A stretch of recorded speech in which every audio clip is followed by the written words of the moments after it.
Hello दोस्तों। स्वागत है आप सभी का हमारे यूट्यूब चैनल पर। 6 लेसन ज्योग्राफी के हमने ऑलरेडी करा चुका है, 7th क्लास की। ये हमारा 7वां लेसन है जो कि लास्ट है। इसके बाद हम पॉलिटिक्स से स्टार्ट करेंगे। देखिए, अध्याय 7, रेगिस्तान में जीवन। रेगिस्तान में किस प्रकार का जीवन होता है और किस प्रकार की गतिविधियां होती है, तो आज हम यही देखेंगे। किस प्रकार से धूल मिट्टी चलती है, कितना गर्मी होता है, रात में तापमान कैसा होता है, दिन में तापमान कैसा होता है ना। तो रेगिस्तान में जो भी जीवन होता है उसके बारे में हम आज चर्चा करेंगे। रेगिस्तान, देखिए, सहारा रेगिस्तान जानते हैं कि विश्व का सबसे बहुत ही बड़ा रेगिस्तान है। आपको पता नहीं हो तो बता दूं कि ये जो सहारा रेगिस्तान है, ये बहुत ही बड़ा रेगिस्तान है विश्व का।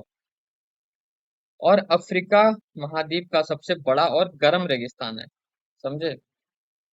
यह बहुत ही ज्यादा गर्म रेगिस्तान है और बड़ा है अफ्रीका महाद्वीप का। इसका क्षेत्रफल लगभग 8.54 मिलियन वर्ग किलोमीटर है, जो कि भारत के क्षेत्रफल से 32.8 गुना बड़ा है। देखिए, यह रेगिस्तान उत्तरी अफ्रीका में फैला हुआ है। सहारा रेगिस्तान में विभिन्न प्रकार की चट्टानें और रेत के टीले पाए जाते हैं। आपको हमने एक वीडियो में हमने बताया था कि किस प्रकार से रेगिस्तान में टीले बनते हैं, है ना। किस प्रकार की आकृतियां बनती है। इस क्षेत्र में तापमान बहुत ऊंचा होता है और दिन में तापमान 50 डिग्री सेल्सियस तक पहुंच जाता है। देखिए क्या होता है कि यहाँ पर जो तापमान है दिन में 50 डिग्री सेल्सियस तक भी पहुंच जाता है, इतना ज्यादा गर्म होता है रेगिस्तान यहाँ पर। आजकल क्या है, आजकल तो दिल्ली में भी बहुत ज्यादा गर्मी पड़ने लगती है। 50 तो यहाँ भी पहुंच जाता है, 50, 51, 52, है ना। तो इतना ज्यादा गर्मी वहां पे पड़ता है। रातों में यह बहुत ठंडी हो जाती है, कभी कभी तापमान शून्य से भी नीचे गिर जाता है। ठीक। तो ये होता है यहाँ का प्रक्रिया। पानी की कमी के कारण यहाँ पेड़ पौधे जीव बहुत कम उग पाते हैं। देखो यहाँ पे किस टाइप के पौधे उगते हैं, बबूल जैसे, कैक्टस, इस प्रकार के पौधे उगते हैं। ठीक। यहाँ पे चुनिंदा पौधे उगते हैं, जैसे कैक्टस हो गए। कुछ जानवर जैसे कि ऊंट और यहाँ के जीवन यापन करते हैं। ठीक, ऊंट जैसे जानवर यहाँ पे दिखते हैं। आपको पता है कि ऊंट जो है लंबे समय तक पानी को स्टोर करके रख सकता है अपने कुबड़ में, है ना। तो इस तरीके से यहाँ पर जलवायु है इनका। देखो क्या होता है, सहारा रेगिस्तान की ऊंचाई समुद्र तल से 2500 मीटर से भी अधिक हो सकती है। समुद्र तल से इसकी ऊंचाई जो है 2500 मीटर से भी अधिक हो सकती है, ऐसा अनुमान लगाया गया। जलवायु क्या है यहाँ का, देखिए जलवायु किस प्रकार से। सहारा रेगिस्तान की जलवायु को निम्नलिखित बिंदुओं में के माध्यम से समझा जा सकता है। देखिए, अत्यधिक गर्म और शुष्क है वहां पे। देखिए, अत्यधिक गर्म और शुष्क। सहारा की जलवायु अत्यधिक गर्म और शुष्क होती है, जिससे यह दुनिया के सबसे कठिन रहने योग्य स्थानों में से एक है। बहुत ही ज्यादा यहाँ पे बहुत इतना ज्यादा गर्मी पड़ती है, इतना ज्यादा कि यहाँ पे रहा नहीं जा सकता। दिन में तापमान आपको पता है 50 डिग्री से ऊपर, 50 डिग्री सेल्सियस से ऊपर पहुंच जाता है ना। और दिन में बहुत ज्यादा ठंडा पड़ता है, यहाँ यहाँ तक कि माइनस, मतलब माइनस में चल जाता है, शून्य तक पहुंच जाता है, शून्य से भी नीचे आ जाता है, समझे। वर्षा ऋतु, यहाँ की वर्षा बहुत कम होती है। मतलब यहाँ पर जो वर्षा होती है बहुत ही ज्यादा कम होती है। ठीक है, और केवल अप काल में होती है। ठीक है। आकाश की स्थिति क्या है कि देखिए, आकाश आमतौर पर बादल रहित और साफ होता है। यहाँ पर जो होता है बादल मतलब बहुत ही कम दिखाई देते हैं। ठीक है, मतलब बिल्कुल भी साफ नीला आसमान दिखेगा। जिससे क्या होता है, सूरज की किरणें सीधे जमीन पर पड़ती है, तो इसके कारण क्या होता है, बहुत ही ज्यादा गर्म हो जाती है बालू। आपको पता है कि बालू जो होता है बहुत ज्यादा जल्दी गर्म और बहुत जल्दी ठंडा हो जाता है। आपको पता नहीं तो बता दूं। ठीक है। जिससे क्या होता है कि जमीन पर सीधी किरणें पहुंचती है, तो इसके कारण बहुत ज्यादा गर्मी और बढ़ जाती है। वाष्पीकरण क्या होता है, आपको वाष्पीकरण अच्छे से समझाया है एक वीडियो में, है ना? सिक्स क्लास, सिक्स क्लास में, सेवन्थ क्लास में, चैप्टर नंबर 5 में, वायु जब हमने पढ़ा था। यहाँ नमी तेजी से होती है, क्या होता है कि यहाँ जो नमी है बहुत तेजी से वाष्पित हो जाती है। ठीक है, जिससे क्या होता है कि हवा और भी शुष्क हो जाता है। ठीक है। तापमान क्या है?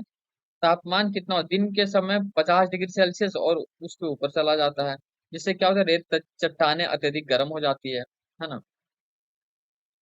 रात्रि का तापमान, रातों में तापमान काफी गिर जाता है और कभी कभी 0 डिग्री सेल्सियस पहुंच जाता है, जिससे क्या होता है कि रातों में बहुत ही ज्यादा ठंडी होती है।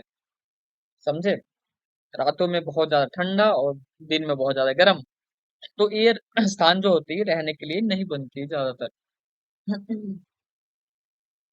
वनस्पति जात एवं प्राणी जात, देखिए, सहारा रेगिस्तान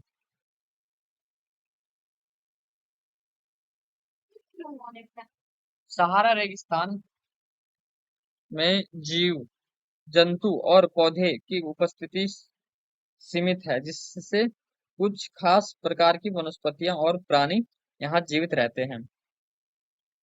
ठीक है। क्या होता है कि सहारा जो रेगिस्तान है बहुत ही ज्यादा, मतलब कि बहुत ज्यादा गर्म है, तो यहाँ पे पौधा और जीव की उपस्थिति बहुत ज्यादा कम होती है। ठीक है। मतलब कुछ लोग चुनिंदा ही यहाँ पे जीवित पाते हैं। ठीक है। जैसे बबूल हो गया, कैक्टस हो गया, इन सबको पानी कम चाहिए होता है, इसलिए इस टाइप के यहाँ पे पौधे उगते हैं। और सहारा में ऊंट, जानवर में जो ऊंट होता है बहुत लंबे समय तक मतलब पानी को स्टोर करके रख सकता है ना, तो इनको, ये लोग सरवाइव कर पाते हैं। वनस्पतियां क्या होती है कि देखो, कैक्टस शुष्क वातावरण में पानी का संरक्षण करने वाली ये पौधे पाए जाते हैं। समझा? ये जो होते हैं पौधे, शुष्क वातावरण में पानी का संरक्षण करने वाले ये पौधे होते हैं। खजूर के पेड़, देखिए, रेगिस्तान के मरुस्थल क्षेत्रों में खासकर पाए जाते हैं एक खजूर के पेड़। आपने देखा हो कि जहां पर बहुत ही मरुस्थल क्षेत्रों में ही पाए जाते हैं खजूर के पेड़। एकेशिया, यह एक प्रकार की आ, झाड़ी होती है जो सहारा के शुष्क क्षेत्रों में मिलता है। ओके। प्राणी जात देखिए, ऊंट, कौन मतलब प्राणी जात में कौन कौन सी जो कि जीवित प्राणी रह सकते हैं? जैसे ऊंट हो गया, ऊंट को पता है, आपको पता है कि किस प्रकार से रहते हैं? रेगिस्तान को मतलब कि जहाज कहा गया है ना ऊंट को? रेगिस्तान प्रमुख वाहन के रूप में जाने जाते हैं। लकड़बग्घा, सियार, लोमड़ी, ये शिकारी जानवर हैं जो सहारा में पाए जाते हैं। लकड़बग्घा हो गया, सियार हो गया, लोमड़ी हो गई, इस टाइप के जानवर पाए जाते हैं। बिच्छू, सांप, छिपकली, ये विभिन्न प्रकार के छोटे छोटे जीव जो कि सहारा के कठोर वातावरण में भी जीवित रह सकते हैं। ठीक है। जीवन और जीविका, देखिए, पशुपालन किस प्रकार से होता है? बेदुइन और तुआरेग, औ- लोग लोमड़ी, भेड़ और ऊंट और घोड़े पालते हैं। ठीक, ये जो प्रजातियां हैं, बेदुइन और तुआरेग लोग, ठीक है, ये क्या क्या पालते हैं? बकरी, भेड़, ऊंट और घोड़े पालते हैं। ठीक। ये पशु ये पशु इनके लिए दूध, चमड़ा और बालों की आपूर्ति करते हैं। मतलब ये जो पशु से क्या करते हैं कि दूध, चमड़ा और बालों की आपूर्ति करते हैं, मतलब इनसे निकालते हैं। इन संसाधनों से ये लोग पेटी, जूते, पानी की बोतल, चटाई, कालीन, कपड़े और कंबल बनाते हैं। ठीक है। वस्त्र देखते हैं किस प्रकार से बनता है कि यहाँ के लोग धूल भरी आंधियों और गर्म हवा से बचने के लिए भारी वस्त्र पहनते हैं। ठीक है। क्या होता है कि ये लोग बहुत ही ज्यादा, वहां पे धूल भरी आंधी चलती है, जिससे कि वहां पर भारी कपड़े पहने जाते हैं, जिससे कि शरीर में प्रवेश ना करे धूल कण ये सब। कृषि, कृषि का क्या है कि मरुधान और नील घाटी, मरुधान और नील घाटी में जल की उपलब्धता के कारण यहाँ के लोग खजूर, चावल, गेहूं, जौ और सेम जैसी फसलें उगाते हैं। ठीक है। मिस्र मिस्र की कपास मिस्र की कपास पूरे विश्व में प्रसिद्ध है। ठीक है। आर्थिक और सांस्कृतिक परिवर्तन क्या क्या हुए, देखिए। खनिज संसाधन, खनिज संसाधन क्या है? अल्जीरिया, लीबिया और मिस्र में तेल की खोज के कारण सहारा में तेजी से बदलाव आ रहे हैं, मतलब आए हैं। ठीक है, आ रहा है। अल्जीरिया और लीबिया, ठीक है, अल्जीरिया और लीबिया और मिस्र में तेल की खोज के कारण सहारा में तेजी से बदलाव आ रहा है। समझे? एक खनिज के कारण ही हुआ है सब। अन्य महत्वपूर्ण खनिज में लोहा, फास्फोरस, मैग्नीज और यूरेनियम शामिल है। सांस्कृतिक परिवर्तन क्या है, ये देखिए। सहारा में जब मस्जिदों के स्थान पर ऊंचे ऊंचे ऊंचे कांच और क्या बोलते हैं इसको, देखिए। सहारा में अब जो मस्जिदों के स्थान पर ऊंचे कांच की खिड़कियां वाले भवन दिखने लगे हैं। समझे? अब क्या हुआ कि जो भी मस्जिद है ना, अब पहले जो वहां की उतना मतलब संसाधन नहीं था, ठीक है, उतना डेवलपमेंट नहीं था। अब डेवलप हो रहा है, तो अब जो है चीजें थोड़ा बदल गई है। ठीक है। ऊंटों के पुराने व्यापारिक मार्गों के स्थान पर सुपर मार्ग बन गए हैं। समझे? मतलब सड़कें बन गई हैं, ठीक है, इस प्रकार से। सुपर मार्ग इसी को बोलते हैं, हाईवे बन गए हैं। समझे? लंबी लंबी सड़कें बन गए हैं। नमक में, देखिए, और क्या है, नमक के व्यापार में ऊंटों की जगह ट्रक ने ले ली है। एक पहले क्या होता था कि नमक के व्यापार के लिए क्या होता था कि ऊंटों पर लाद करके एक जगह से दूसरी जगह लाया जाता था नमक को। तो लेकिन अब क्या हुआ कि ऊंटों की जगह ने, अब क्या हो गया, ट्रक ने ले लिया कि अब नए नए सड़कें बन गए हैं। सड़कें बन गए तो क्या होगा, अब सड़कें जब बन गए तो भाई सिंपल सी बात है, सड़कों पे तो अब जानवर तो चलेंगे नहीं, सिंपल सी बात है। गाड़ी घोड़े जो दौड़ेंगे अब तो। ठीक है, तो ट्रक हो गया, कार हो गया। ठीक है, ज्यादातर ये चीज हो गई कि मालगाड़ी ज्यादातर चलने लगे, ट्रक से आयात निर्यात ज्यादा होने लग गया। तो नमक के व्यापार में ऊंटों की जगह, ठीक है, ट्रक ने ले ली। देखिए, तुआरेग लोग ने, अब क्या हुआ कि अब विदेशी पर्यटकों के लिए मार्गदर्शन का काम कर रहे हैं। ये लोग जो है, ये जो जाति, ठीक है, तुआरेग, अब क्या है, विदेशी पर्यटकों के लिए मार्गदर्शन का कार्य कर रहे हैं। मतलब ये लोग गाइड करते हैं, गाइड का एक काम करते हैं। ठीक है। शहरीकरण, देखिए, शहरीकरण क्या होता है कि कई चलवासी जनजाति के लोग जब शहरी जीवन की ओर ढल रहे हैं और तेल और गैस के उद्योगों में नौकरी कर रहे हैं। अब क्या हो गया, देखो। पहले ने क्या किया था, पहले घर में खेती करते थे, ठीक है, वही उन्हीं से रोजगार चलाते थे। ठीक है। अब क्या हो, शहरीकरण कैसे हो गया कि अब देखो तेल और गैस के उद्योग में नौकरी कर रहे हैं जाके, है ना। ठीक है, शहरी जीवन की तरफ बढ़ रहे हैं, तो इस तरीके से धीरे धीरे बढ़ते जा रहे हैं शहर की तरफ। घरों में पहले पहले चूल्हा नहीं था, पहले चूल्हा मतलब गैस वाला चूल्हा नहीं था, अब गैस वाले चूल्हे आ रहे हैं, तो इस तरीके से धीरे धीरे डेवलप हो रहे हैं शहरीकरण की तरफ। देखो, जलवायु और भौगोलिक विशेषताएं क्या है। लद्दाख क्षेत्र में जलवायु अत्यधिक शुष्क और ठंडी होती है। ठीक है। क्या होता है कि लद्दाख क्षेत्र में बहुत ही ज्यादा ठंडा होता है, कि बहुत ही ज्यादा ठंडा। यहाँ वार्षिक वर्षा बहुत कम होती है, मुश्किल से 10 सेंटीमीटर प्रति वर्ष होती है। लेकिन ये जो यहाँ का क्षेत्र है, बहुत ही ज्यादा ठंडा होता है, बर्फीली इलाका है लद्दाख। और वहाँ पे वर्षा बहुत ज्यादा कम होती है, 10 सेंटीमीटर प्रति वर्ष। यहाँ पर तेज बर्फीली हवाएं और तीव्र सूर्य ताप का अनुभव करता है ठीक है। देखिए, यहाँ पे जो है ना, बहुत ही ज्यादा बर्फ गिरती है, हमेशा बर्फ गिरेगी। ठीक है। आपको ज्यादातर दिखाई नहीं देगा कि बारिश। एक विशेष परिस्थिति है यहाँ, जहाँ मतलब है जहाँ पर धूप में बैठने पर उष्माघात और तुषार उपघात दोनों हो सकते हैं, अगर अगर पैर पर छाया में हो। ठीक है।